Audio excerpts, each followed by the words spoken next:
Bueno, bienvenidos a 8910, otro capítulo. Les agradecemos a todos los que nos estén acompañando y por supuesto, como decimos en todos los programas, si visita Facebook, ponga me gusta y si entra en YouTube, suscríbase. Es una forma de ayudarnos a difundir esta labor que hacemos a través de TLV1, Toda la Verdad Primero.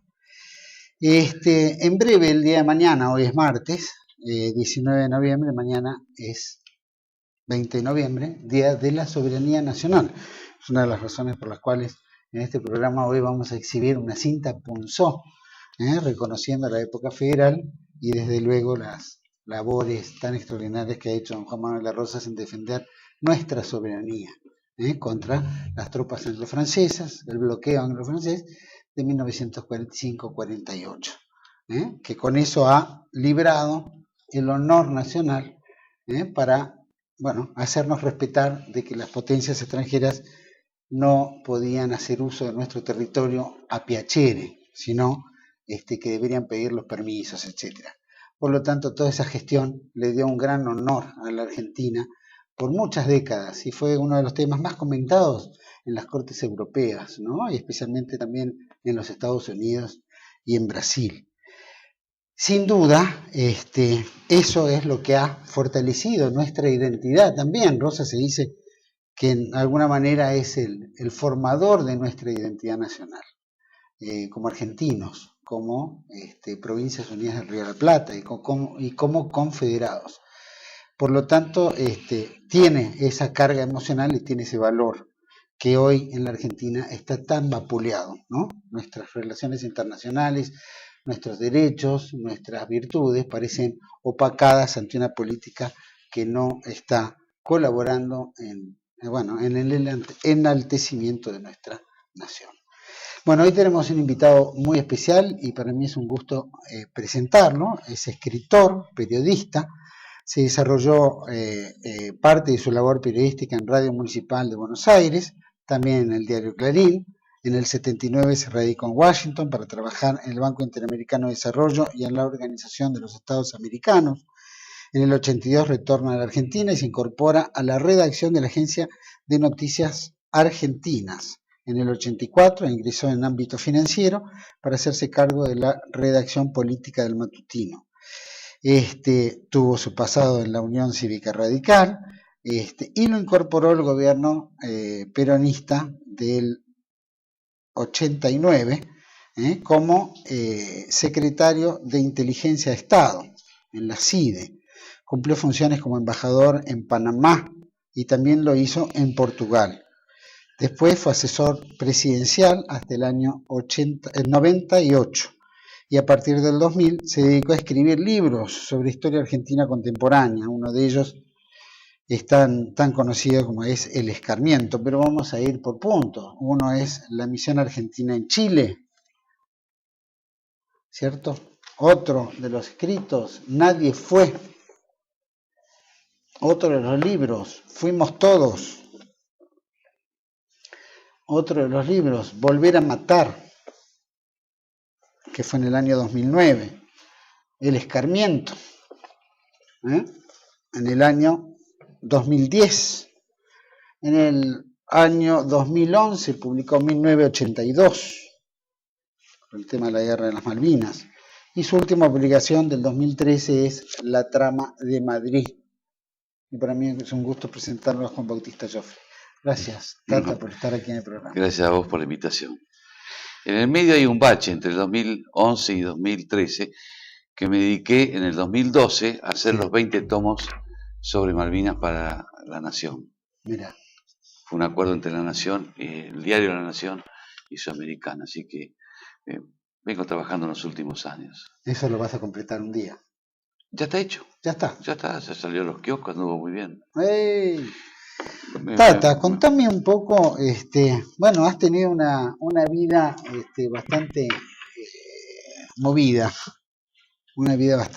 especialmente más como escritor, ¿no? Y como periodista. ¿Cómo fueron esos inicios? ¿Como periodista? Y eran los años del gobierno de Alejandro Agustín Lanusse, Radio Municipal. Piquetedín era el director de Radio Municipal en aquella época. Es una época en donde uno va observando, va conociendo los personajes. Algunos de los personajes van a desfilar por los libros, tiempo después. Yo estaba en Cancillería, la verdad. Estaba en aquella época en el Departamento de América Latina. Voy a ayudar, a colaborar en las relaciones con Chile. Eso me va a llevar a que casi 20 años más tarde escriba Misión Argentina en Chile. Misión Argentina en Chile es el primer libro que yo hago, y para eso pedí permiso a la Cancillería para acceder a los archivos. No te quieres ni imaginar lo que era en esa época los archivos de Cancillería en un depósito de la calle Cepita, y cuando ya el depósito estaba absolutamente lleno de carpetas, trajeron containers y tiraban las carpetas ahí adentro. La memoria histórica de la diplomacia argentina estaba ahí. Creo que después ya empezó un trabajo de mudanza de ese archivo, y todavía no está con acceso al público, porque va a llevar mucho tiempo y cuesta mucha plata, pero se ha invertido tanto dinero en proyectos que eran de segunda categoría, que haber rescatado la memoria histórica es importante. Pero lo escribí pudiendo haberlo hecho antes, sin querer interferir en la situación interna de Chile. Y había cosas que había que sostener, que decir. Por eso usé los informes diplomáticos, porque en las embajadas, Juan Manuel, los políticos van con un whisky o con un jugo de naranja o con una caipirosca, se entra en un diálogo amable, intimista, y el político le cuenta al embajador su opinión íntima, personal.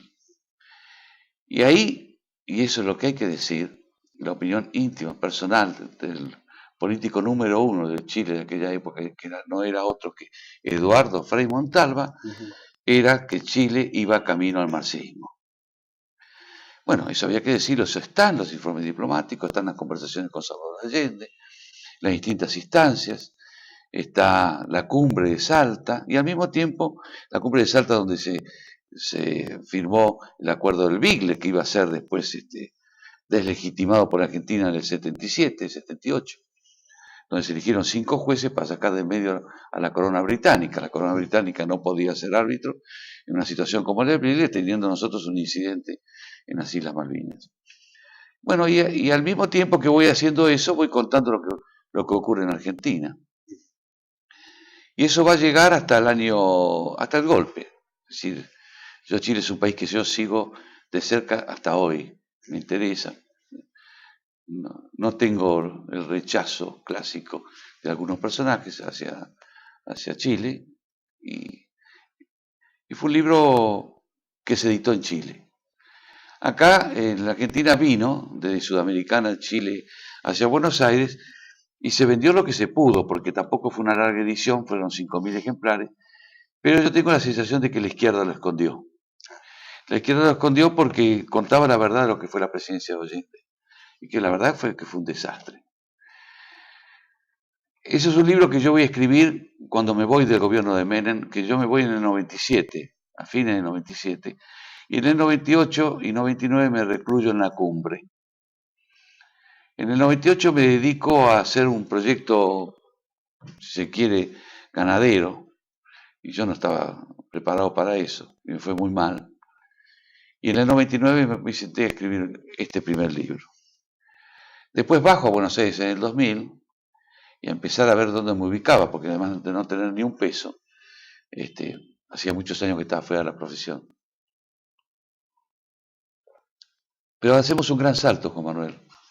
El gran salto es de la Rúa, Duhalde, la llegada de los Kirchner. Yo nunca hubiera escrito libros, Juan Manuel.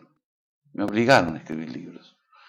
Yo soy una persona que siempre digo que era un alto funcionario cuando el entonces presidente Menem dio los indultos. Y yo estaba de acuerdo con eso. Sí, yo vuelta atrás no tengo. Y escuchaba muchas cosas en esos años primeros de Kirchner, de ese relato. Y eso me llevó a hablar con Roberto García en el mes de diciembre del 2005 y decirle, mira, el lector de ámbito financiero puede decir que no participa con algunas ponderaciones que puede hacer el gobierno de Kirchner, algunas actitudes debidas, etc. Lo que no se puede, me parece a mí, es traicionar la memoria histórica del lector de ámbito financiero. Yo te propongo hacerte unos suplementos que empiecen el lunes 20 de marzo del 2006 y terminen el viernes 24 de marzo del 2006, y en 5 suplementos yo te voy a contar lo que el lector de ámbito financiero, por más jóvenes que sean, vivieron en esos años del 75, 76.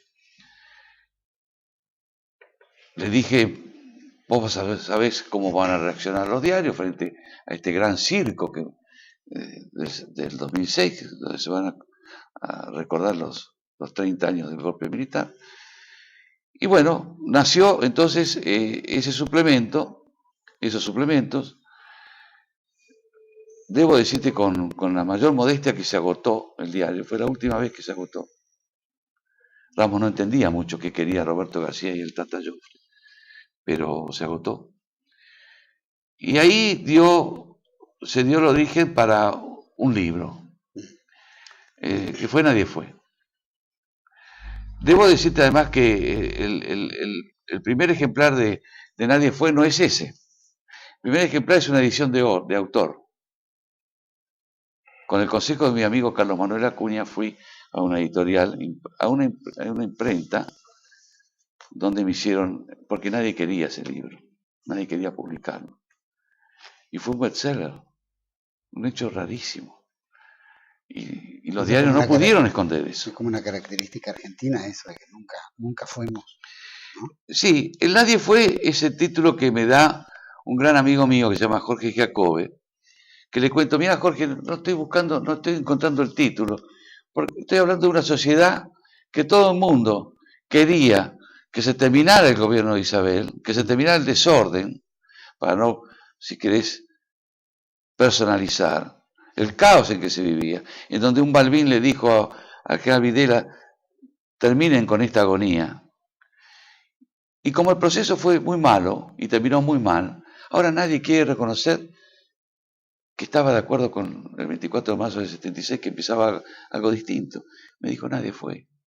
Hay tanto nadie fue en la historia argentina, me dijo. Bueno, me dije, el gran título, tengo por ahí la tarjeta donde escribí Nadie Fue, qué buen título. Después Fuimos Todos, porque ahí apareció Sudamericana. Y fuimos todos en mi visión, mi experiencia de mis años de periodismo durante el proceso militar, mis conversaciones con los jefes militares, dónde estaba parado yo en esa época, mis documentos, mis archivos. Y fue mi primera experiencia fuerte con Sudamericana, porque Sudamericana, cuando te va a publicar un libro, pasa por un estudio jurídico. Y el estudio jurídico hizo 386 objeciones a mi libro, como que no sabía bien de dónde salían las cosas que yo decía. Entonces le pedí tomar un café al director editorial de aquella época, que era Pablo Abeluto, y fue con una enorme bolsa. Le dije, esto es una falta de respeto, que me presenten estas objeciones que tengo que aclarar. Entonces le di la hoja y dije, pedime la objeción que quieras. Me dijo, bueno, número 1, y ahí va a estar, acá está el documento. Bueno, número 3, acá está el documento. Dijo, paremos acá. Está terminada la discusión. Y bueno, nadie fue, fuimos todos, fue un bestseller. Después, debo decirte que en esos años... Cuando uno dice, perdón, ¿no? Pero Nadie Fue es típico de los argentinos, lavarse las manos. Y el Fuimos Todos también entra en algo colectivo, donde al mismo tiempo nadie es responsable, porque fuimos todos, pero... No, nadie es responsable, y la enorme crítica que recibió ese libro, tuvo dos grandes críticas, ¿no? Primero, la tapa, mostrar un Videla que está ahí saludando gente, una recorrida. Esa recorrida fue el 14 de julio de 76, y lo sé Porque el otro día se me acercó un señor y me dijo, yo estoy en la tapa. Entonces busqué a Videla, que llega, hace 3 meses que llega a la presidencia, y la gente se acerca a saludar. Y la otra gran objeción que yo tuve de parte de la izquierda es que yo trato de presidente a Videla y a Roberto Viola. Entonces le dije un día, creo que a Miguel Bonazo, Miguel, si hubieras vivido en Argentina esos años, hubieras sabido que cuando escribías en el día tenías que escribir el presidente Videla, el presidente Viola. No escribías el presidente de facto. No. Bueno, terminado eso aparecieron documentos. Yo me manejo mucho con documentos, Juan Manuel, porque yo siempre sostengo que en la Argentina se mintió mucho. Y yo puedo recoger testimonios y los valoro, pero el documento es inalterable, ya no puede mentir, está ahí, no lo puedo cambiar. ¿Puede tener diferentes interpretaciones? Así es, diferentes interpretaciones. Y yo valoro mucho eso, y mi gran trabajo es conseguir el documento, acceder a archivos privados. Entonces el nadie fue definitivo, y es definitivo porque aparecieron nuevos documentos. Entonces Sudamericana se prendió, digamos, para usar una palabra poco académica. Y también fue un bestseller. Te digo por qué son bestsellers, porque son libros de bolsillo. Dicho esto, estaba un día con Carlos Manuel Acuña en su casa. Nunca lo he contado, pero ya es hora que lo cuente. Y Carlos Manuel estaba hablando de unos CDs y dije, Carlos Manuel, ¿de qué CD estás hablando? Bueno, el archivo de la Cámara Federal. Y le digo, porque Carlos Manuel era un tipo muy generoso. Era una suerte de hermano mayor que uno tenía. Dije, Carlos Manuel, ¿no me das una copia de eso? Sí, me dijo. ¿Y qué vas a hacer? Y bueno, voy a hacer un libro que se va a llamar Volver para matar. Y le digo, no, volver a matar, porque los que salieron ya habían matado. Vuelven a matar, no vuelven para matar, vuelven a matar. Entonces me fui a un lugar, hice las copias de los CD y de una carpeta que me dio. Y fue el único libro que debo decirte en donde yo tuve la colaboración de un pequeño equipo. Eran 4 personas que me ayudaban a bajar archivos que estaban muy mal copiados, seleccioné los archivos, los casos, y bueno, y ahí está ese libro que enseña al lector que hubo una vez en Argentina donde el poder del Estado, en ese entonces el poder militar, intentó terminar con la subversión con la ley de la mano. Eso fue entre julio del 71 y el 25 de mayo del 73. Perón va a condenar el cierre de la Cámara Federal y va a condenar también la liberación de los presos políticos de la manera que se hizo. Eso va a aparecer tiempo más tarde, cuando un periodista que estaba a su lado en Puerta de Hierro me hablaba del malestar de Perón. Y eso va a aparecer reflejado en el escarmiento. Va a aparecer también en el testimonio que el jefe de la Casa Militar de Perón le dio a la justicia adelante del doctor Vigo Leguizamón, en el caso de la Rabure, que Perón dice, bueno, es muy fácil, es muy difícil meter los pajaritos dentro de la jaula, muy fácil abrir los pajaritos que se salgan, que se escapen. Ahora después me viene a decir que los meta de nuevo. Había que entenderlo, Perón, como hablaba. Estaba hablando de este caso. Después le dije a Beluto, que estaba en esa época todavía, dije, bueno, ahora viene el año de Malvinas, Pablo. Y la verdad es que conseguí documentos reveladores del caso argentino. Fueron documentos reveladores del caso argentino. Yo lo viví con mucha intensidad eso, como periodista. Fue muy duro, ¿no? Sí, yo volví de Washington, como bien dijiste ahí. Volví el 11 de marzo del 82. A la tarde me enteré que se iba a producir Malvinas. Y la verdad es que me quise volver. Me quise ir. Porque sabía que nos iban a matar. Nos iban a pegar una gran paliza. De todas maneras, el 2 de abril lo viví como cualquier argentino. Pero la verdad es que yo venía de Washington, de vivir en un país evidentemente una enorme potencia, poderoso, de conocer su flota. ¿Por qué? Y porque llevé a mis hijos mayores al puerto de Anápolis, a la base de Anápolis, porque se puede visitar turísticamente en Maryland, en Virginia, y ver esos barcos, cosas que nosotros todavía teníamos una flota importante, pero no de esa característica. Y además pelearse con los ingleses, que eran los inventores de la guerra naval. Y la verdad que es una causa demasiado limpia para estar en manos tan espurias. Y te lo voy a explicar. Porque Malvinas se hizo, y está en el libro, para salvar el proceso. Y ahí está el documento clave, que lo obtuve porque Dios me eligió a mí. Es el documento que es la primera instrucción que el almirante Anaya le da a su jefe de Estado Mayor, el almirante Vigo, para que comience a planificar la invasión de Puerto Stanley. Uso los términos de ese documento, invasión de Puerto Stanley. Después va a ser recuperación y después va a ser Puerto Argentino. Ese documento fue firmado el 22 de diciembre del año 81. El 22 de diciembre del año 81 es el día que va a asumir como presidente de facto de la Argentina Leopoldo Fortunato Baltira. Es decir, estaba todo arreglado. Después hay otros testimonios de los días previos de visita de la nación a la nación de Canoro Costa Méndez y sus confidencias con Claudio Escribano, que no están ya en este libro, están en los tomos de la nación. Y hay confidencias de funcionarios del proceso sobre lo que se venía. Bueno, ahí está. Eso fue en el año 2012, en el año 2013, como bien te dije, para el año 2012, el año 2012 para el 13 me quedé con los 20 tomos de la Nación, que fue un proyecto muy lindo, que lo hice con un muchacho especialista en temas militares, y yo me ocupaba de la parte diplomática y política. Y un día vino el gerente editorial, me dijo: Tata, necesito un libro tuyo ya.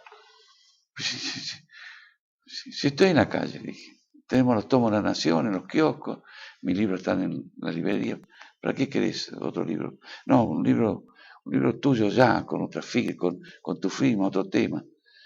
Entonces recordé que había alguna gente que tenía algunos archivos que podían servir para una obra. Y salió La Trama de Madrid.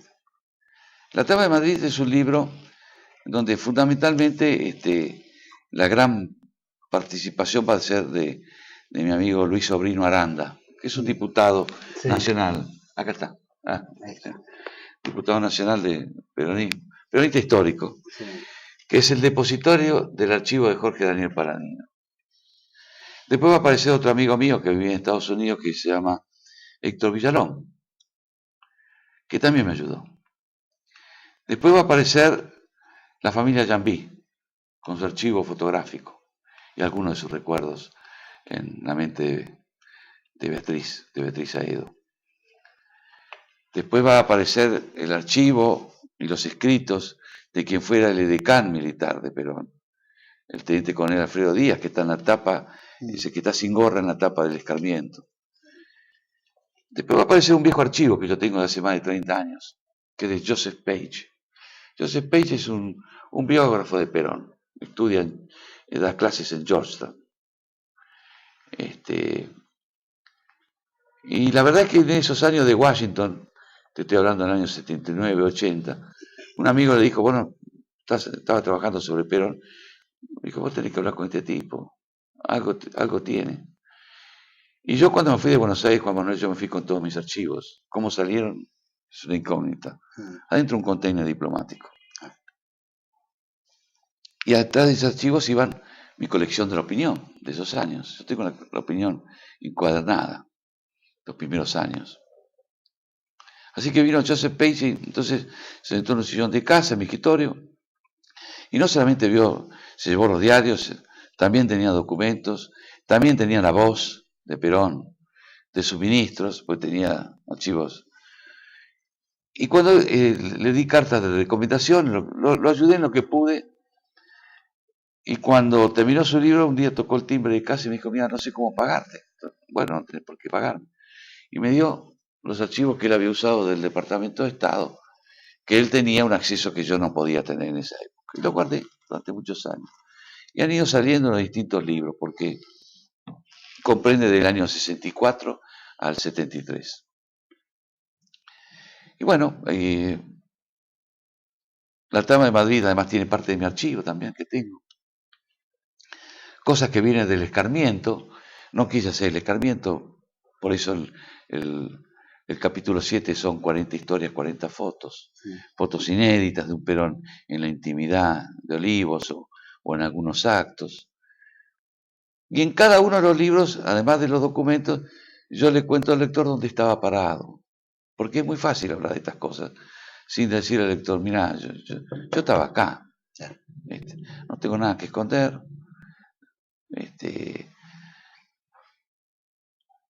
Y me parece que es facilitarle al lector de quién está escribiendo y sobre qué está escribiendo.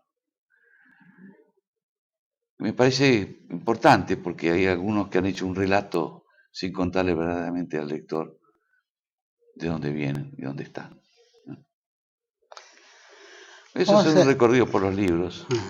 Después hay libros que me han influenciado, libros que me han sido muy útiles. Yo no puedo olvidar en esta cadena de libros que he hecho es Acá la Moneda Acuña. Hay un libro muy bueno que poco consultado. Es un libro de Guillermo Rojas sobre el proyecto cubano en Argentina, años 59-70. Yo no puedo olvidar a Díaz Araujo. Es decir, una serie de escritores que a mí me han sido muy útiles. Yo no puedo olvidar a Miguel Bonazo, porque al leer su libro me di cuenta que no todo estaba dicho, que había muchas cosas que faltaban y que había que aclarar. Pero eso lo vi en el año 96, cuando lo leí, y lo trabajé mucho. Y después distintos libros. Si vienes un día a casa te vas a dar cuenta en qué estoy, porque voy trabajando la biblioteca en bloques y les voy dando algún tipo de privilegio de primera fila al tema. Entonces, voy moviendo los libros. Para eso están los libros. Sí, a mí me gustan libros. Yo no puedo trabajar con la lectura por internet. Yo quiero papel, los marcos, fíjate, con amarillo, subrayado, con anotaciones al margen, y eso que son mis libros. Tata, vamos a ir a un pequeño corte y esta fue una introducción tuya brillante, por lo menos del Reconto. Ahora vamos a ir un poquito más a un diálogo. Vamos a ir a un corte, volvemos enseguida aquí con el Tata Joffre. Ya volvemos.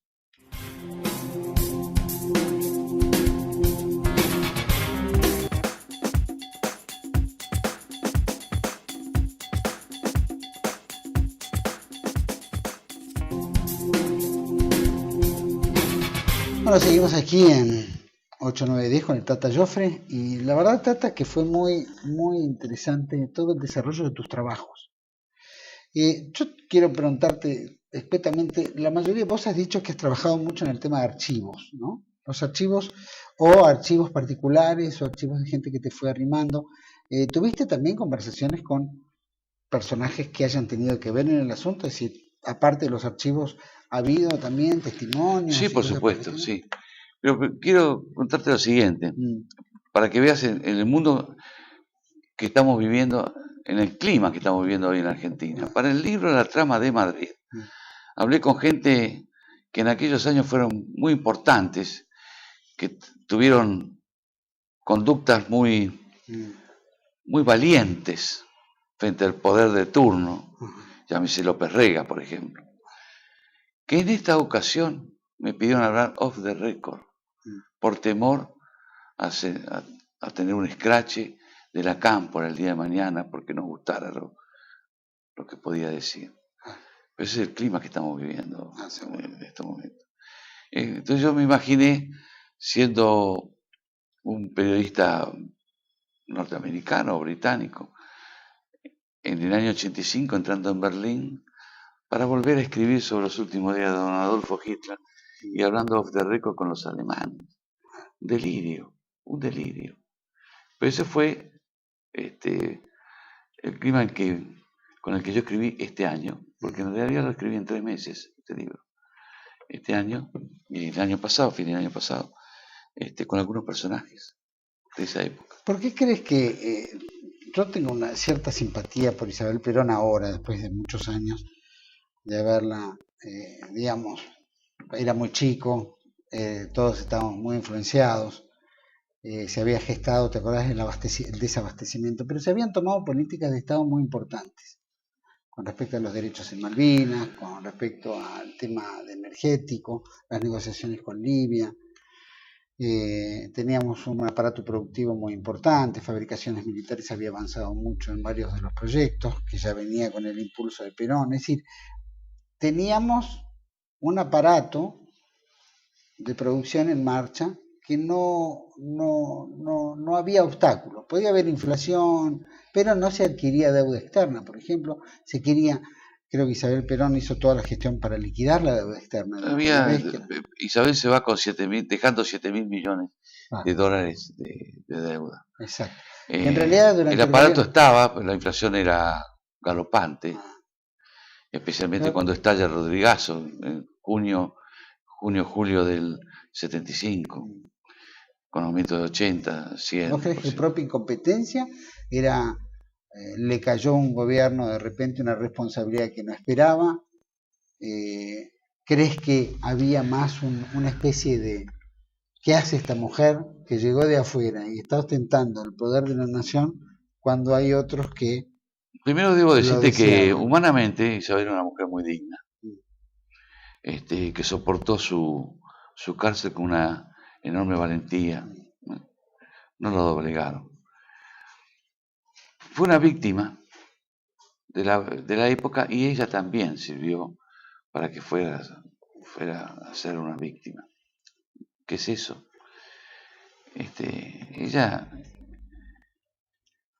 Ella llega a la presidencia porque Perón la elige como vicepresidenta, como miembro de una fórmula en el que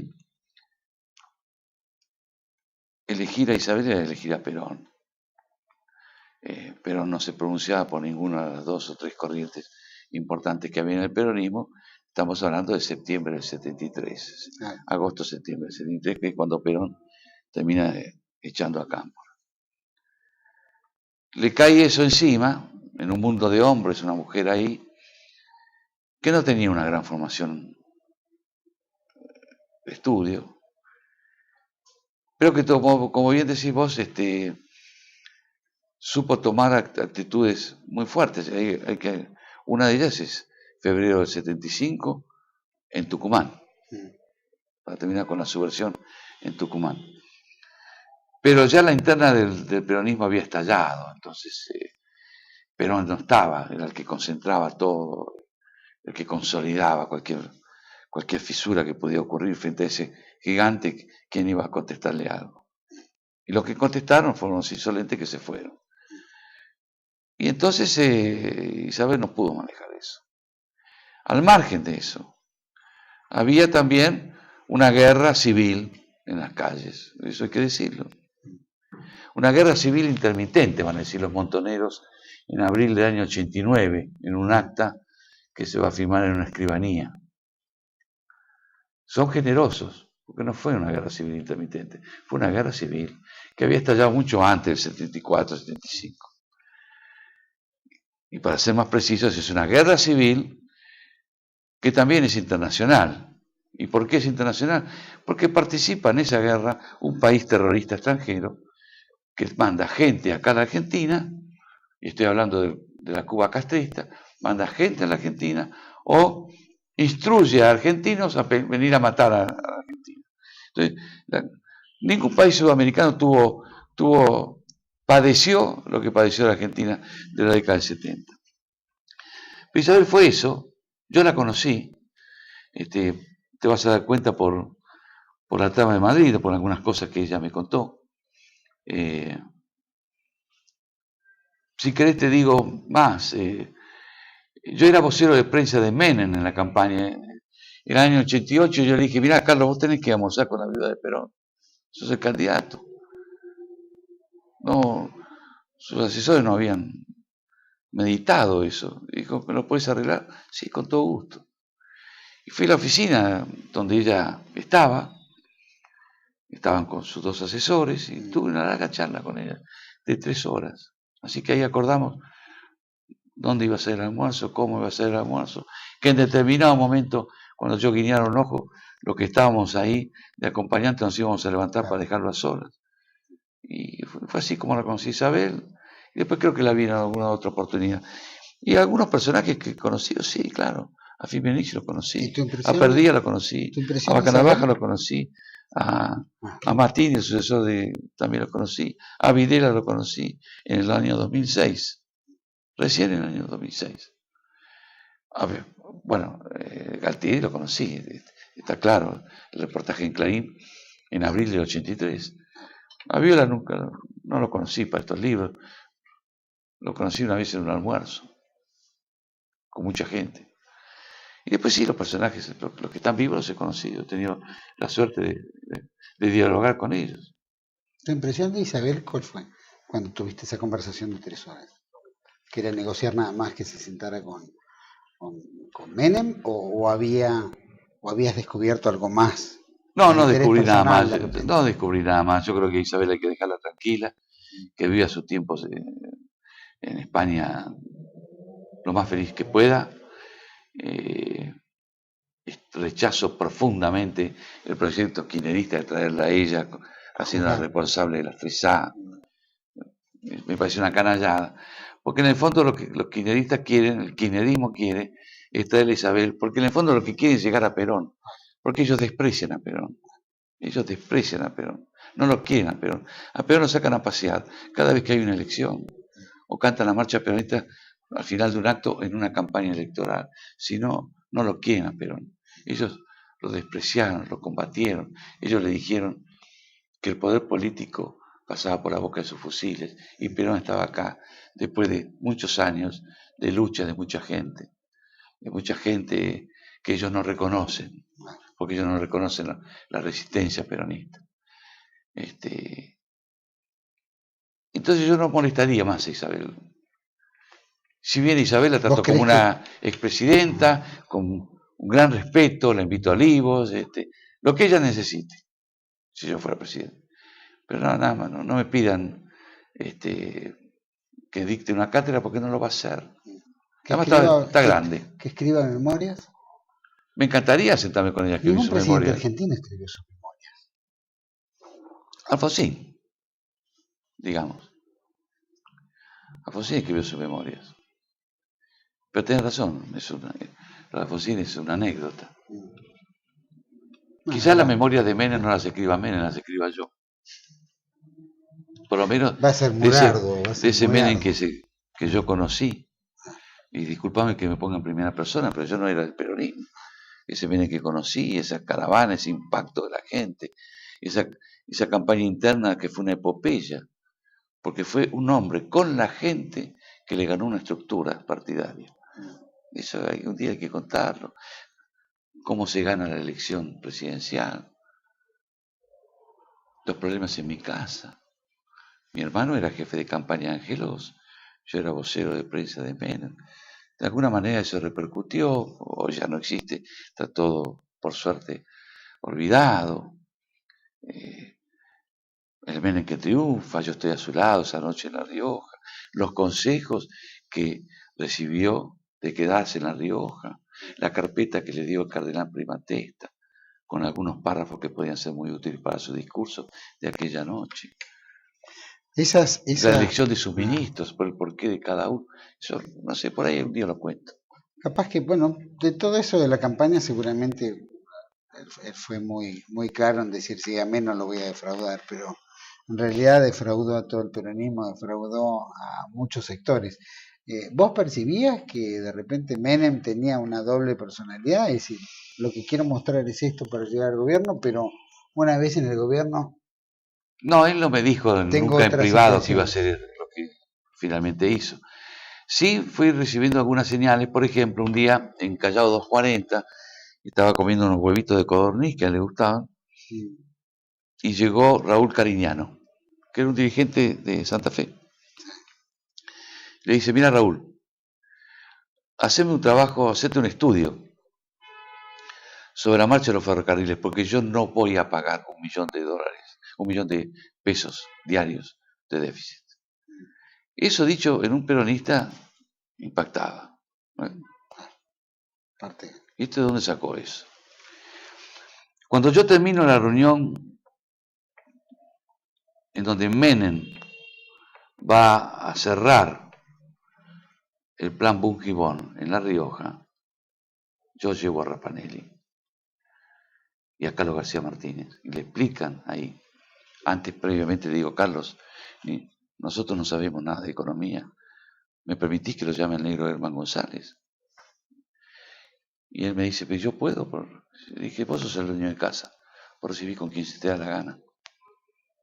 Entonces, abrí la puerta, negro, vení. Y afuera quedó un sector de gente que estaba armando su propio gabinete. Entre otros, Bauzá. Bauzá nunca me perdonó eso. Y entonces, cuando terminó de explicarse el plan, Menem dijo, bueno, seguimos el martes en la Casa Central, en Bunge-Bón, el 25 de mayo, pero antes me gustaría que este fin de semana ustedes hablen con Álvaro Sogaray, así evitamos discusiones. Y yo no sabía que estaba hablando con Álvaro Sogaray. Menem era así. Pero también te quiero recordar, para ser muy justo, que el día que llegó Menem a la presidencia, habían 90 millones de dólares en el Banco Central, 90. Es decir, había plata para 2 días de insumo. Bueno, después todo lo demás es cuestionable. Claro. Podemos discutirlo. Y además, precisamente, no me gusta escribir este libro porque voy a tener algunas cosas negativas que decir. Yo no me fui así nomás de la CIDE. ¿Por qué te fuiste? Porque yo era un tipo muy, muy directo, muy central. Yo decía las cosas como debían ser. ¿Y quién te obstaculizaba? ¿Qué impedimento tenía? Menem te escuchaba decir, generalmente los presidentes se sientan con el jefe de la CIDE. Sí, pero ¿sabés qué, hermano? Los jefes de la CIDE son portadores de malas noticias, por lo general. Porque las buenas hay que dejárselas para los ministros. Entonces ya uno al final entraba a ese despacho y ya veía que me traen hoy el pensamiento de Menem. Entonces lo mejor fue que tuviera otro tipo de gente que no le llevara problemas, que no se pelearan por él. Y fue así. Y eso lo voy a contar también, si tengo que escribir ese libro. Porque los papeles están. ¿Es difícil ser secretario de inteligencia? Sí, claro que es difícil. Uno descubre tantas cosas. Yo tuve 6 meses, Juan Manuel. Pero no importa, decir, la estructura nunca la manejé. No nos vamos a dar aspavientos, pero nunca manejé esa estructura porque además en 6 meses apenas conoces a algunos personajes. Yo traté de llevarle al presidente lo que esa estructura, lo que ese organismo elaboraba para el presidente de la República, sin esconderle nada, sin engañarlo. Que él lo supiera. Prefiero que lo sepa a no tener que esconder cosas que en el día de mañana le puedan ser importantes o que le estallen en la cara. En ese sentido, el organismo respondió a las 1000 maravillas, la verdad. Lo que pasa es que es un organismo formado por seres humanos, depende quién lo maneje, depende cómo se maneje. Mi CIDE fue una CIDE muy pobre, muy pobre. No había plata para innumerables cosas. Hoy en día la CIDE es un elemento importante en la política argentina, cosa que en aquella época no. Es un gobierno casi estalinista, de alguna manera. Es un gobierno donde la CIDE tiene un papel que cumplir. Claro, la inteligencia militar también. La inteligencia militar también. Porque de esa manera se puede condicionar algunas conductas, algunas actitudes, algunos personajes. No me gusta, pero hay que decirlo. Las contras mayores que tenías en la CIDE, ¿qué eran, por ejemplo? Esos personajes de repente, el gobierno. Dos personajes, Bauzá y José Luis Manzano, para empezar a hablar. Manzano no era ministro del Interior en ese No, momento. era presidente de la Cámara de Diputados. Presidente del bloque. El presidente del bloque. El presidente de la Cámara de Diputados era don Alberto Pierri. Manzano era un hombre que no venía del menemismo, había sido celeste. ¿Qué objetaban en tu gestión? A ellos no les gustaba que yo estuviera ahí. A ellos no les gustaba que yo estuviera hablando. No era un problema. Que estuviera sospechando de corrupción y de manejos raros. La dejamos ahí, como decía don Bernardo Neustadt, pero no le gustaba eso.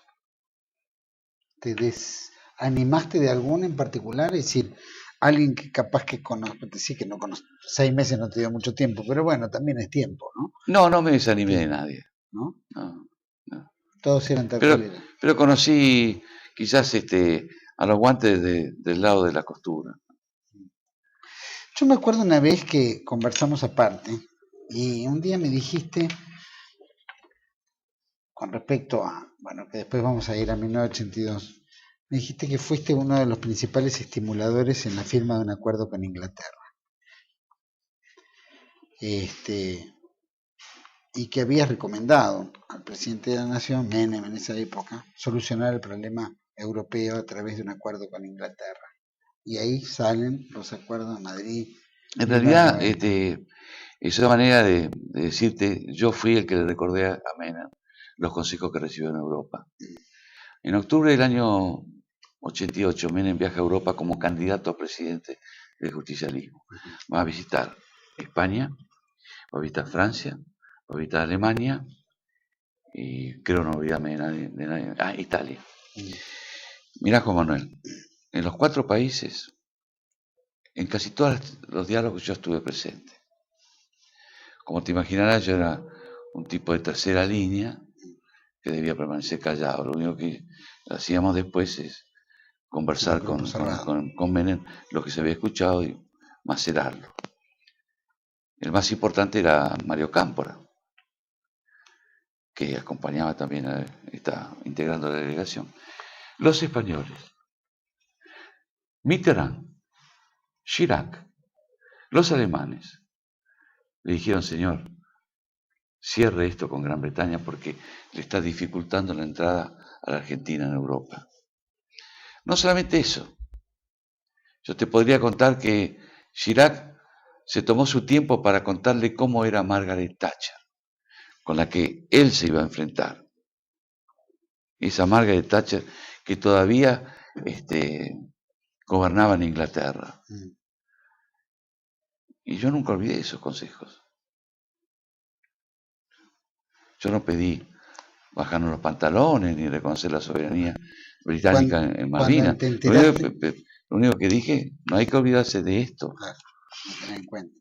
Cuando viste que se firman los acuerdos, que ya ocurre, bueno, ya no estarías en la CIDE porque vos entraste. Yo tengo una visión muy negativa de los acuerdos. Diciembre. Sí, diciembre del 88, del 89. Del 89. Bueno, ahí es donde empiezan las conversaciones. Sí, yo te puedo contar que... ¿Vos esperabas que los puntos de acuerdo que se habían, o por lo menos, ¿estabas de acuerdo con no, yo no estaba ni de acuerdo ni de desacuerdo. Yo no sabía. Porque el Mingo era una persona que tenía muy encapsulado ese tema. Es más, un día viene un edecán de Menem y me dice, mira Tata, acá está la delegación británica. Me los enumera a todos, ¿no?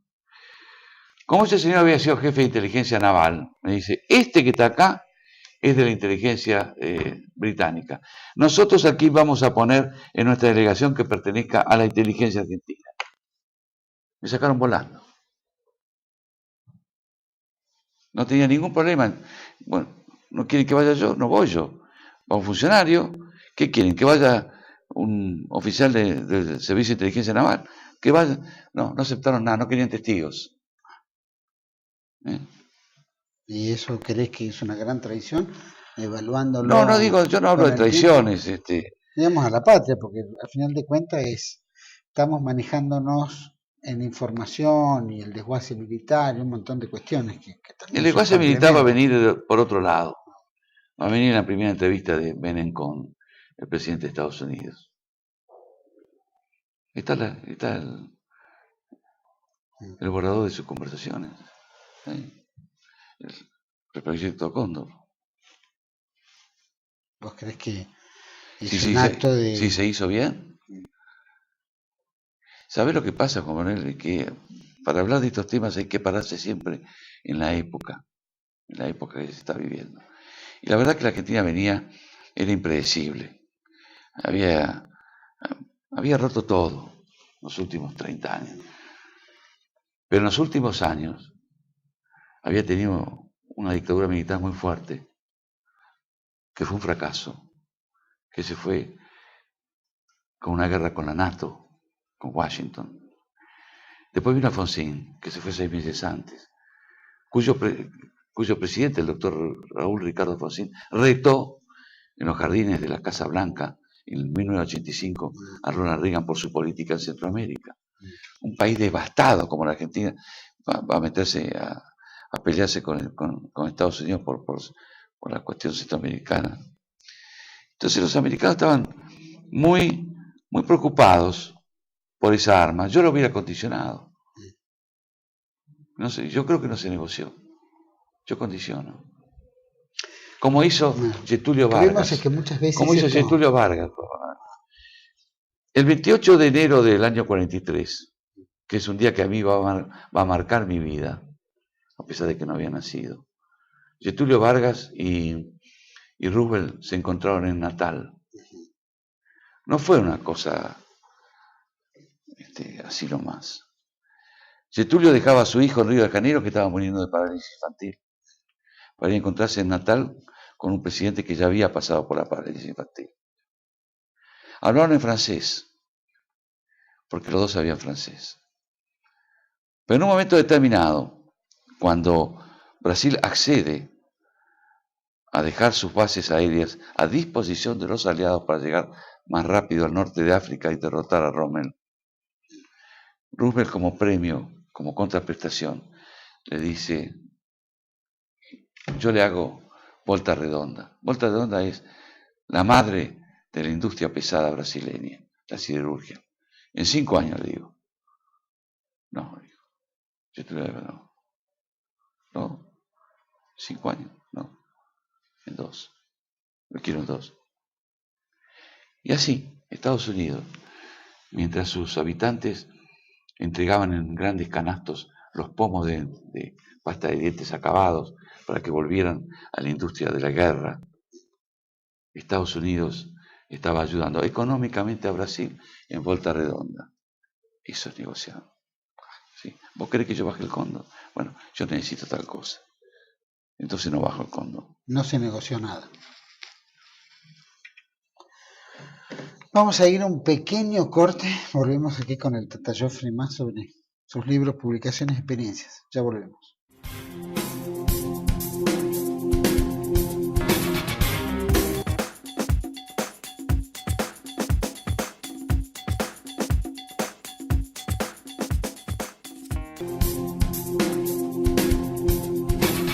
Bueno, seguimos aquí en 8910 con el Tata Joffre, Juan Bautista Joffre.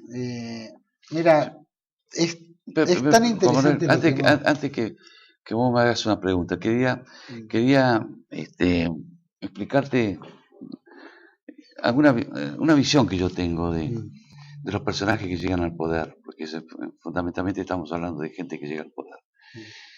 En los últimos años, en los muy últimos años, llegan al poder gente que yo creo que no tienen raíces en Argentina. Cuando vos, antes de empezar el programa, me invitaste a ponerme esto, yo te dije, te hablé de Bustos, el cordobés, porque don Jerónimo Joffre fue jefe de policía de Bustos. Después va a ser gobernador de Córdoba, pero no tengo ningún problema. Yo tengo raíces en Argentina. Hay ciertas cosas que me podés pedir y ciertas cosas que no me podés pedir, si fueras un extranjero. Y acá hay gente que llega y que tienen las raíces del poroto. Viste que prácticamente haces así, se va toda la planta. que le da lo mismo estar vendiendo alfombras en Estambul y ser exitoso que ser un hombre de la intimidad del presidente de la República Argentina. A mí no me da lo mismo. Para mí es muy importante estar al lado de un presidente de la República Argentina. Entonces llegan y, bueno, cometen hechos que son poco explicables, que vienen a salvarse de por vida algunos, que tienen proyectos personales, y cuando hay proyectos personales se pierde de vista lo general. En una licitación, si yo tengo el gallito bajo el brazo, como decía Perón, en esta empresa, pero a lo mejor es más importante esa y más importante para el país esa, y yo elijo esta, y estoy perjudicando a la Argentina. Los intereses particulares. Eso, vos bien dijiste falta de raíz. Cuando decís falta de raíz es que amor a la patria es comprensión, Compromiso, es entendimiento compromiso, de la historia. sentir la miseria de muchos hermanos nuestros argentinos, verla y no hacer nada para eso. Desde que empezaste a escribir tus libros, ¿cuáles son los presidentes que vos has percibido dentro de todo tu trayecto que menos apego tienen al país y más interés personal? Bueno, me tocó una época que Menem, debo decirte... Menem no era así. No, bueno, no, pero es que yo no escribo de Menem. Ah, bueno. Yo voy a escribir Pero estuviste cerca. de Onganía, Levingston, Lanuse, Cámpora, Lastiri, Juan Perón, Isabel Perón, Videla, Viola y Galtieri. Son 10 presidentes en 10 años. ¿Qué estamos hablando? En 10 años. No llego todavía no estoy en los 80, estoy en los 70. Ya ni hablemos de los cancilleres, porque no te voy a dar la lista de cancilleres, vas a decir que soy un soberbio, pero son 17 cancilleres en 10 años. No hay estabilidad, no hay nada. ¿Quién sintió más a la Argentina? Y el que sintió más a la Argentina se llama Juan Domingo Perón. Olvídense, muchachos. El otro que sintió a la Argentina se llamó Alejandro Agustín Lanuse. Dos contrapuestos entre Así de es. ellos. Y la lástima que nunca se sentaron a conversar. Cuando Perón se murió, Alejandro Agustín Lanuse se sentó en mi casa con Jorge Antonio y pudieron conversar como dos argentinos que eran. Estaba presente ahí Julián Licastro ese día. Y Roberto Di Sandro, que yo quería que fuera testigo de eso. Fue periodista ahí de Casa de Gobierno muchos años. Es el decano. El decano. Me presentó su libro hace pocos días atrás. Yo te diría que esos dos. ¿Cuál fue el mejor? Y no sé. ¿Cuál fue el más miserable? Dentro de los que has evaluado. Y yo te diría que Viola. En tan poco tiempo, porque estuvo... Un tipo absolutamente gris, mediocre. Que creía que podía jugar todo de atrás hasta que le tocó estar en primera fila y demostró realmente lo que era. No, por una pobre persona. Macera era un miserable. Macera era un miserable. Se quedaba con tu casa para comerse el pan flauta que tenías en la cocina, cualquier cosa. Ambiciones desmesuradas. Ambiciones desmesuradas. Hambre por generaciones, 10 generaciones. Sí, pero estaban jugando una cosa muy grande. Por eso. Que era la ilusión de un sector importante de los argentinos. Y se dejó llevar por sus intereses personales. Trata en el 82, en 1982 escribís este libro ahora hace un par de años. 2011. El tema de Malvinas siempre es un tema muy caro para los argentinos, ¿no? Y por supuesto que hay un proceso de desmalvinización que trata de boicotear un poco el espíritu, más que nada el espíritu de combate. Bueno, a mí me van a decir que yo soy una Dalí de la desmalvinización, así que ya conozco eso. Pues yo cuento la verdad. Pero tu verdad es relacionada a la organización del proceso de la guerra. Absolutamente. Más que, ¿Vos crees que yo no quiero tener Malvinas? Los derechos, es decir, no dejas de... No, yo no digo reconocer los derechos, pero no esa chirinada. No mandar soldados con 3 meses de entrenamiento, 18 años, 19 años, con ropa casi de verano, en un grado de improvisación inaceptable. No jugar con, con el sueño de los argentinos. No. Sin embargo, el valor de los combatientes, tanto de los jóvenes soldados conscriptos, su labor, su forma de combate fue sobresaliente en todos los aspectos, más allá de que haya crisis como en todas las guerras, Así es. miedos, Está angustias, reconocido por los ingleses eso. reconocido por los No mismos solamente la ingleses. Fuerza Aérea, hay que decir, el BIM 5 de la Marina, de la Batallón de Infantería Marina, oficiales, soldados. Ahora, los ingleses venían con hacerse un picnic, de Sí, alguna pero el libro manera, y fue No después, Picnic. después No Picnic. salieron con el libro No Picnic porque Sí. se enfrentaron a otra realidad. Probablemente era un estilo de combate de principios del siglo XX, ¿no? Que ya no existía en esa época. Pero sin embargo, les costó mucho lograr el objetivo. Y Y era sí, yo la creo. NATO, no era Inglaterra, era la NATO. Absolutamente ¿no? que era la NATO, porque Francia colaboró con Inglaterra dándole todos los materiales de estudio de los aviones argentinos que nos habían vendido, cortándonos la proyección de los misiles Exocet que nos tenían que dar y que no vinieron, y otros aviones, y otros países también, en el caso de Estados Unidos, cediendo la isla Ascensión para que recalaran los barcos británicos en su llegada a Malvinas, y debe haber trabajado la inteligencia de otros países europeos. Más allá de que la guerra, bueno, se perdió la batalla de Puerto Argentino y bueno, que fue un revés para Argentina. No se perdió la batalla de Puerto Argentino, se perdió antes. ¿Cuándo? Se perdió en San Carlos. Cuando los ingleses desembarcan en San Carlos estábamos perdidos. Ellos no podían desembarcar. Fuimos incapaces de exterminar su cabecera la cabecera de playa que montaron ahí. Lo que pasa es que era tan monstruosa la capacidad tecnológica y tan monstruosa la enormidad de bienes de la que disponían, que no pudimos hacer nada. Y ahí teníamos a un teniente que estaba observando cómo estaban bajando y se lo iba diciendo a sus oficiales, a sus superiores en la retaguardia. Nosotros empezamos a perder ahí.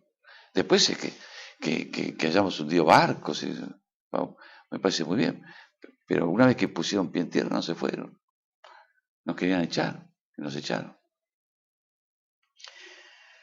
Más allá de todo el combate, que bueno, ya sabemos que les costó mucho y que evidentemente dio nacimiento a ese libro No Picnic. Tu visión de por qué comienza este proceso de desmalvinización, es decir, la caída de Puerto Argentino, ya vienen los soldados, los esconden, ¿eso qué tiene que ver con la historia argentina, que generalmente los ejércitos que volvían de combate en el siglo XIX eran bien recibidos por sus pueblos? Yo hubiera querido que desfilaban por la Avenida de Mayo, pero entraron a escondidas. Eso habría que preguntárselo, ya no vive, al general Cristino Nicolaides, que era comandante en jefe del ejército. Los hizo entrar por la puerta de servicio en la noche, los encerró en regimientos, en cuarteles, para que no hablaran con la sociedad, para que no contaran lo que habían vivido. Porque lo que decían en el continente era distinto a lo que pasaba en las islas. Hay cómplices, hay gente que es cómplice. Todavía hay periodistas que están dando vueltas que no han pedido perdón por las cosas que han contado, que eran mentiras. Y en el proceso de malvinización, ¿vos a quién crees que beneficia? El proceso de malvinización eso ya es otro proceso. El proceso de malvinización, me imagino yo, es a intentar reducir la capacidad argentina en su reclamo por la soberanía de las Islas Malvinas. Entonces, ¿de qué manera yo lo golpeo a la Argentina? Y bueno, la golpeo tirándole abajo su gesta, tirándole abajo sus Fuerzas Armadas, desacreditándolas. Todo, destruyéndolo. ¿Y eso, de qué motus, por qué los argentinos hacen eso a sus propios argentinos? Es decir, cualquier país del mundo, sus veteranos de guerra son digamos, reconocidos y premiados y venerados de alguna manera. Y acá hasta van presos por derechos humanos, por este gobierno político. Es decir, ¿a quién están sirviendo? Es decir, es un tema que los argentinos se pegan contra los propios argentinos. Hay algo de los intereses de afuera, que le conviene que todo estímulo patriótico, de, qué sé yo, de qué sé yo, admiración, hay De que respeto. destruirlo, y de respeto hay que destruirlo porque conviene para ser copable, para que ser, qué sé yo, conquistable más fácil. Bueno, primero hay que decir que las Fuerzas Armadas, los militares en sí, son los primeros en faltar el respeto a sus propios camaradas. Y lo hacen durante la guerra. ¿Por qué? Porque durante la guerra, en el Estado Mayor del Ejército, en el edificio, había una oficina del Ejército norteamericano, que nunca se fue, del mismo ejército que colaboraba con las tropas británicas, ¿no? Nunca hubo ni una actitud de decir, mire, váyanse de acá, abandonen estas oficinas, instálense en la calle Cangallo, San Martín, donde sea, pero acá no. Después, por las actitudes de Nicolás. Después vino Alfonsín. Y Alfonsín era de la teoría de que nos habían vendido un carro de la Victoria y nos entregaron un carro atmosférico. Y de cierta manera la gente entendía eso. Porque yo viví las últimas horas de la caída de Puerto Argentino, las oficinas militares, donde los grandes capitostes no te querían admitir que se habían rendido. Nos seguían mintiendo. Y entonces a caballo de eso vino toda una operación que debe ser, si a vos te gusta, debe ser británica, para que eso no vuelva a ocurrir de nuevo. Y entonces Argentina no puede atender un misil Cóndor que podría llegar a Malvinas y que un día algún presidente, que no hace falta estar borracho, porque había muchos presidentes argentinos que son impredecibles, no digo borracho, impredecibles, voy a tocar un botón y denme Malvinas, no me la dan, me toca un botón. Entonces había que desmontar todo ese poco aparato que nos quedaba de la Fuerza Armada, y eso estaba en la Fuerza Aérea, estaba en el Cóndor. ¿Vos crees que alguna vez Inglaterra se sentaría a negociar con Argentina sobre Yo creo que Malvinas? hay que pasar muchos años, yo creo que hay que comprometerla a Gran Bretaña primero en proyectos comunes. Ya no tenemos proyectos comunes, y si la mayoría de las No, proyectos comunes con Inglaterra. Explotan nuestro suelo, ¿no? Proyectos comunes con Inglaterra. Como por ejemplo. Quiero el petróleo, quiero una parte del petróleo, quiero una parte de la pesca, quiero ir con ustedes al Tratado Antártico, quiero integrarme al mundo. Hermano, todos estos años que hemos vivido de vida nosotros no pesan en el exterior, no son gratuitos. Hemos hecho muchas cosas argentinos. Ayer hablaba con un abogado que me decía que viaja mucho. ¿Qué se dice de Argentina? Nada, no se dice nada. De Argentina no se dice nada. Y eso me duele. El nuevo orden mundial estamos viendo, ¿no? Después de la bipolaridad entre el este y el oeste, que cae en el 89, etcétera, pero este nuevo orden mundial que se conforma en los países poderosos, hoy ya se aplica, digamos, una política de hecho. El poderoso manda, los no poderosos obedecen. Vamos a pasar seguramente a un nuevo orden mundial de aplicación del derecho de las potencias. A mí me sorprende y me asusta ver la base británica en las Malvinas. Por eso. Te quiero decir, ¿cómo se vuelve atrás que entraron en Libia, Irak, etcétera, y que ya no hay tema de discusión. Argentina, en el tema de Malvinas, queda muy lejos de poder sentarse a discutir cuando ya Inglaterra ha superado años luz en tecnología, etcétera, y poder, y aparte es uno de los que arma la política mundial de diplomacia y todo. ¿Vos crees que necesitan sentarse con Argentina o van el día de mañana a decir, estimular la fragmentación del país en dos repúblicas? No, yo creo que, bueno, eso es otro trabajo, ¿no? Si la Argentina fuera lo que nosotros queremos, lo que vos y yo queremos, un país importante, poderoso, con gente honrada, con su diligencia, con un patriotismo. Argentina, Inglaterra necesita sentarse con Argentina, porque tiene una serie de cosas que ellos no tienen. Si nosotros vamos a seguir así, un día va a bajar una brigada de gente rubia que no habla inglés, que no habla ruso y que no habla francés. Por ahí viene una brigada de suecos, de escandinavos, que la mandan a Naciones Unidas a administrar este país que esta manga de locos no pueden administrar. No te olvides, Juan Manuel, que ya hay un proyecto que se hizo en el año 2001, que es Dornbusch, un premio Nobel de Economía, con un ayudante chileno, que hablaron de la intervención de la economía argentina a través de su Banco Central. Por eso no creo que sea alocado que vos hayas traído a esta mesa un proyecto de fragmentación, porque mucha gente lo imagina, lo piensa y lo habla en privado frente a lo que uno vive. Porque finalmente estamos viviendo una fragmentación, de hecho. Porque vivir una fragmentación es que ciertos lugares del territorio argentino no sean penetrables por la mano del Estado. Y no son penetrables por la mano del Estado aquellos lugares que hoy maneja el narcotráfico, que circunda a Buenos Aires, a Rosario, presente en Córdoba, en donde el Estado no tiene nada para parar en la frontera norte. Eso también es parte de una fragmentación. Ya no es una tropa enemiga con una bandera y tambores en redoble, es otra cosa.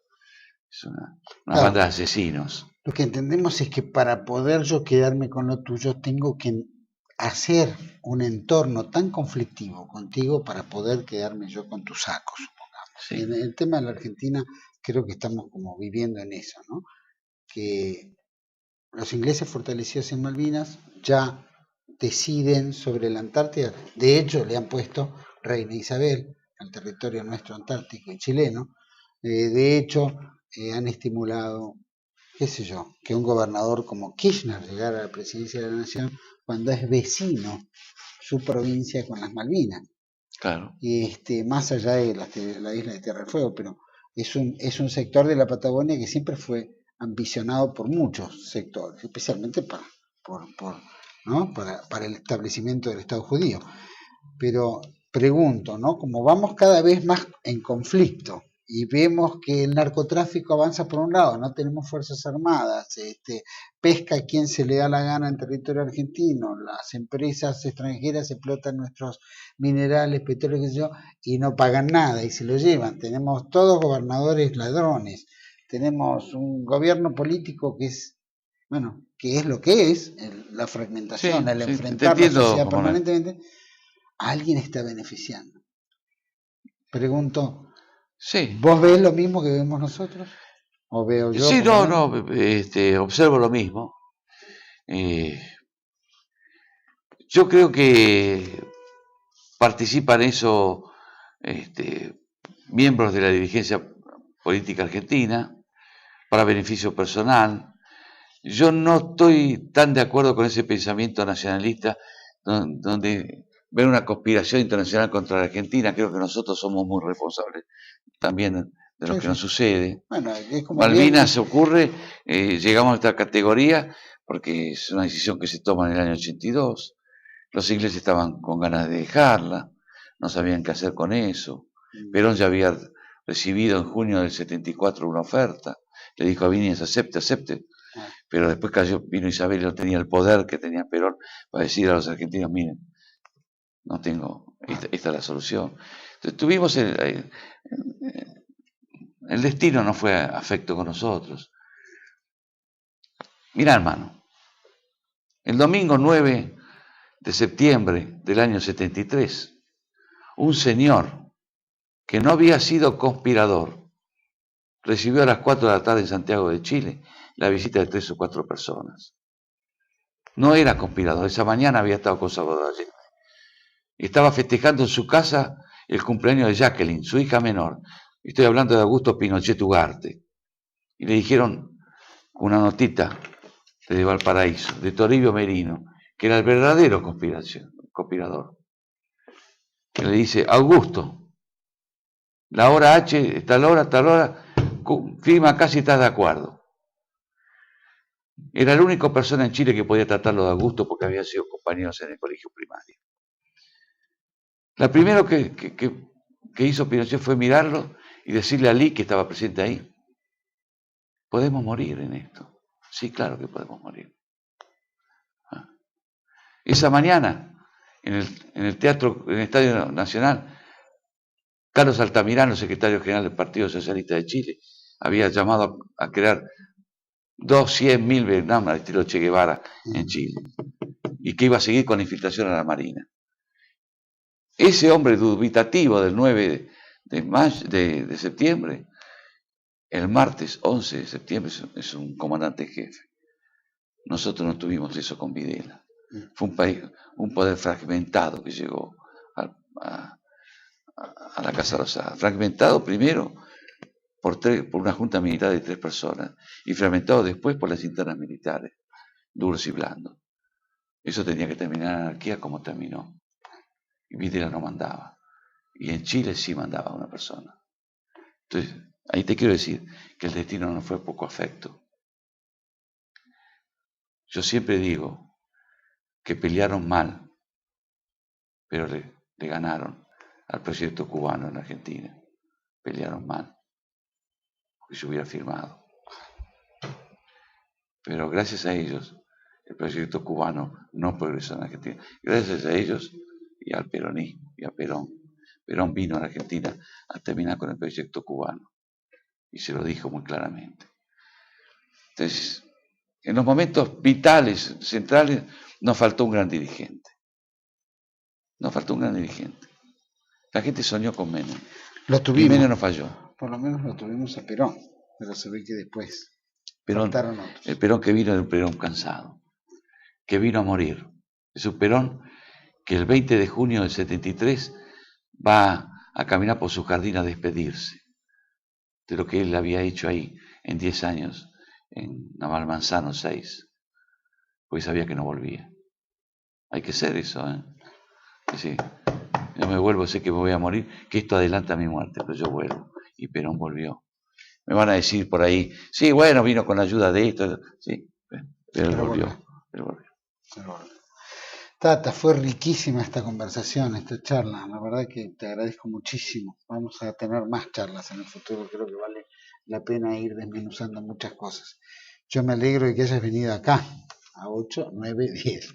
Y la verdad que te agradezco. Fue enriquecedor, todos tus libros, publicaciones. ¿Hay algo que te sientas que no llegaste a cumplir? No, podríamos seguir conversando horas, ¿no? Pero yo te agradezco con la facilidad con que hemos conversado, y esto que hicimos hoy yo nunca lo había hecho, nunca. Ni nunca me he enfrentado con periodistas tan compenetrados por algunas cosas de la actualidad argentina como es el caso tuyo. Es muy decepcionante a veces ir a presentar libros a algún canal de televisión, a alguna radio, cuando el periodista no ha leído los libros o no sabe de qué estamos hablando. Eso esencialmente. Bueno, vos estás bien parado. Y te agradezco. Gracias, Tata, por haber estado acá. Ya vamos a volver a estar pronto, si Dios quiere, especialmente tu próxima publicación, que seguramente va a ser tan interesante como todas. Muchas gracias. Gracias a vos. Bueno, a todos ustedes les agradezco por habernos acompañado. La verdad que la reflexión de Joffre en todo esto es cuán interesado estuvo siempre en resolver o analizar toda la situación argentina de la década del 70, del 60, ¿no es cierto? Y creo que es uno de los pocos que ha recabado interesantemente con documentos que es tan importante y con una interpretación por lo menos lógica de su visión de las cosas. A algunos les gustará, a otros no les gustará, pero no importa. Pocos han tratado el tema con la profesionalidad que hayan tratado. Más allá de que haya puntos que no nos gusten, Malvinas, siempre queremos crear algo que es lo idílico para nosotros. Y la verdad que siempre buscamos lo idílico porque como nacionalistas, como peronistas, como católicos, siempre pensamos que todo está ahí, ¿no es cierto? Y que deseamos lo mejor y que todo tiene que darse lo mejor por añadidura. No es así. Las realidades a veces muestran las debilidades de los hombres, las miserias, y las miserias de las ambiciones, que tienen muchos y que a veces van en detrimento de todos, ¿no? Como bien decía el libro, ¿no? Fue nadie, fuimos todos. Fue nadie, eso es una de las características muy argentinas. Todos queremos que este país sea brillante, pero nadie trabaja para hacerlo. Todos deseamos que alguien venga a hacerlo, que aparezca alguien, ¿no? Siempre buscamos el alguien, ¿no? Apareció un Perón, por lo menos esa fue un gran espaldarazo para que Argentina sea lo que fue. Pero después no apareció otro Perón. Y la verdad es que creo que ninguno de todos nosotros nos hemos ocupado en hacer un Perón, o ser todos un Perón de verdad, o ser grandes nacionalistas, es decir, dejar de ver la cosa desde enfrente y pasar a ser protagonistas de los hechos. Y la verdad que no nos hemos ocupado, de verdad. Por eso estamos como estamos también. Así que el hecho de que haya venido Joffrey acá y nos haya ventilado un poco de su historia, su pasado, sus relatos, y sus entrevistas y de los personajes con los cuales interactúa nos enriquece. Como canal nos enriquece y la verdad que el espíritu nuestro es decir toda la verdad primero. Y las verdades, aunque a veces son duras y a veces son dispares porque depende de la óptica que se ve, no deja de ser una verdad, porque los documentos están. Y nos guste o no nos guste, esa es la realidad. Les agradezco a todos en este Día de la Soberanía, Tata, feliz Día de la Soberanía mañana. Feliz día. Y esperemos que el Día de la Soberanía no sea solamente un acto histórico, sino que pensemos, encarnemos la soberanía, encarnemos el Estado Nacional Soberano, que es lo que nos va a hacer libres. Vos tenés que algún día ir al restaurante El Imparcial. El Imparcial, ahí van todos los compañeros. Mañana hay una ceremonia muy particular ahí. Voy a pasar. Anda. Te agradezco. Y a todos ustedes, muchísimas gracias. Los espero el próximo 8, 9, 10, el martes que viene, aquí en Toda la Verdad Primero. Te lo digo. Gracias.